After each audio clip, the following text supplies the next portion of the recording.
जयाचा जनी जन्मनामार्थ झाला, जयाने सदा वासनामात केला. जयाच्या मुखी सर्वदा नाम कीर्ती, नमस्कार त्या ब्रह्मचैतन्य मूर्ती. सद्गुरुनाथ महाराज की जय. सद्गुरु श्री ब्रह्मचैतन्य महाराज गोंदवलेकर यांचं प्रवचन. व्यावहारिक वासना तृप्त करण्यासाठी संत नसतात.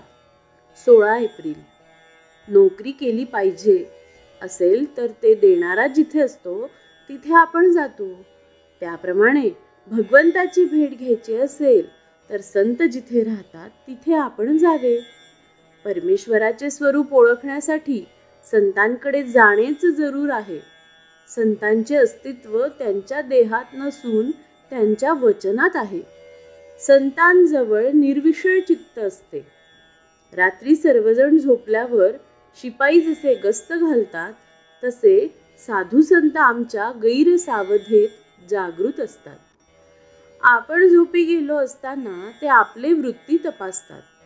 एका बाईला मूल झाले पण त्याला आकडी येऊ लागली. ते पाहण्यात उगीच निश्चित पडून असायचे. ते मूल बरोबर वाढेना, चांगले हसेना, खेळेना. मुलाची ती अवस्था पाहून आईला बरे वाटत नसे.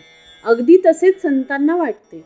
शिष्य केला खरा पण साधनात जर त्याची प्रगती होत नसेल तर संताला वाईट वाटते.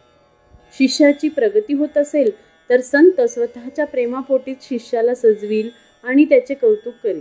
संतांना फारसे कधी कोणी चांगले म्हणत नाही. त्यांनी एकाचे कल्याण केले तर त्या माणसाचे 10 नातेवाईक त्यांना नावे ठेवतात.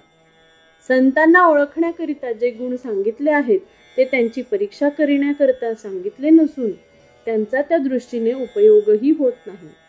त्या गुणांचे आपण आचरण करावे म्हणून ते सांगितलेले आहेत. संतांजवळ राहणाऱ्या लोकांना 3 तोटे आणि 3 फायदे असतात. त्यापैकी तोटे असे की 1. वेदांत बोलायला तेवढा उत्तम येतो. 2. संतांजवळ राहिल्याने उगीच मान मिळतो. आणि 3. ते म्हणजे संत सर्व पाहून घेतील या खोट्या भावनेने वाटेल हा तसे वागतो. आता फायदे पाहू.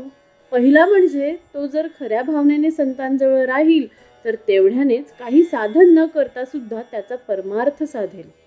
दुसरा, त्याला मान मिळेल पण तो स्वतः मानाच्या अपेक्षेच्या पलीकडे राहील. आणि तिसरा, वेदांत त्याला बोलायला नाही आला तरी त्याच्या आचरणात येईल. म्हणून संतांजवळ राहणाऱ्याने ते सांगतील तसे वागावे, मानाची अपेक्षा करू नये आणि फारसा वेदांत बोलू नये. तोंडापर्यंत आले तरी दाबून टाकावे. संतांची आज्ञा प्रमाण मानणे हे प्रचिती येण्याचे साधन आहे. व्यावहारिक वासना तृप्त करण्यासाठी संत नसतात हे ओळखून आपण त्यांची संगत करावी.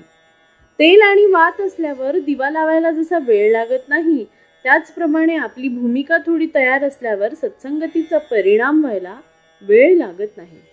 संतांना ओळखण्यासाठी अनुसंधानाशिवाय दुसरे साधन नाही. संतांना ओळखण्यासाठी अनुसंधानाशिवाय दुसरे साधन नाही.